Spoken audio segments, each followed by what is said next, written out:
بسم اللہ الرحمن الرحیم صلی اللہ علیہ وآلہ وسلم۔ السلام علیکم ورحمۃ اللہ وبرکاتہ۔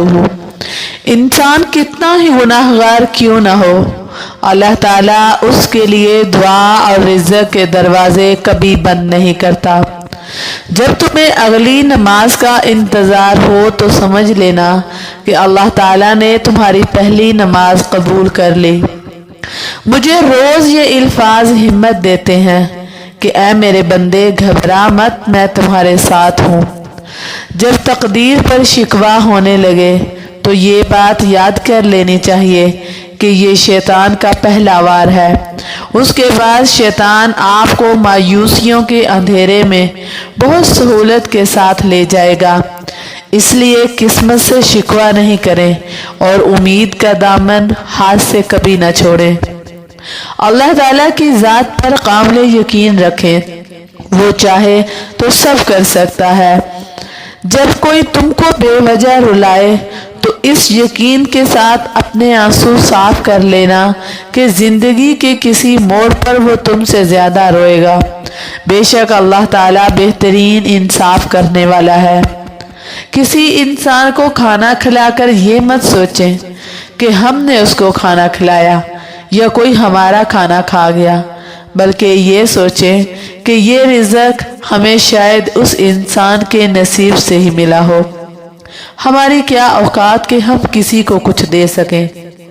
یہ تو اللہ کی رحمت ہے جو کہ ہماری عزت بنائے ہوئے ہے۔ معاف کر کے آگے نکل جائیں ان سب لوگوں کو جنہوں نے دل دکھایا، تہمت لگائی یا برا بھلا کہا، آپ کے لیے غلط باتیں کہیں اور آپ کو پریشان کیا۔ یقین جانیں آپ کا رب کچھ نہیں بھولتا۔ جب وہ حساب کرتا ہے تو نا انصافی نہیں کرتا۔ میں بہت خوش ہوں کیونکہ مجھے کسی سے کوئی امید نہیں سوائے اللہ تعالیٰ کی ذات کے۔ وہی میرا رب ہے، وہی میرا سب ہے۔ جو فیصلہ میرا رب کرتا ہے، یقین جانو عرش سے فرش تک وہی بہترین ہوتا ہے۔ شکر ادا کرتے رہا کرو اس رب کا جو برداشت سے زیادہ دکھ نہیں دیتا لیکن اوقات سے زیادہ سکھ روز دیتا ہے۔ اگر تمہارے رزق میں سے کسی غیر کی بھی ضرورت پوری ہو رہی ہے تو تم خوش قسمت ہو، کیونکہ تمہارا رب تمہارا رزق پاک کر رہا ہے۔ ادب کا دروازہ اتنا چھوٹا اور تنگ ہوتا ہے کہ اس میں داخل ہوتے وقت سر کو جھکانا پڑتا ہے۔